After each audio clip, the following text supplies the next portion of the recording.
Maayong hapon sa tanan, mga kaigsuonan. Atong hisgutan ang pulong sa Dios sumala sa gisulat ni San Pablo sa Kapitulo 12 sa libro sa Roma. Kapitulo 12, versikulo 2. Mahitungod sa pulong sa Dios nga dili magpasig-uyon sa kalibutan. Unsa man di ay anaa sa kalibutan.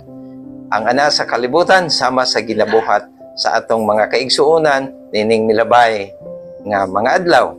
Unya atong nakita nga doon na sila'y kasibot.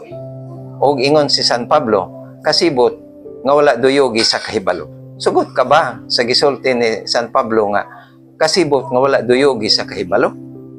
O ikaw usa ka magtotoo nga imong giila nga ang Dios mo'y matuod nga mo'y nagbuhat sa tanang mga butang. Musugot ka ba nga ang imong Dios bugal-bugalan?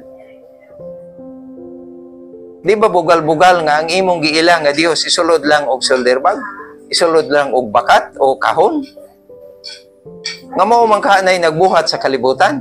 O ang Dios ba nga nagbuhat sa kalibutan pwede rang ikarga o karosa aron guyuron pagkatapos adto kamuyokbo sa Dios nga gikarga karosa? Ingon ba ni ana ang Dios? Kini real sa lang ni nga dili pagpasakit. Apan usa ka pagpahigmata kung tinuod kang nanginahanglan sa kaluwasan, magsusi ka sa lunsayng kamatuoran.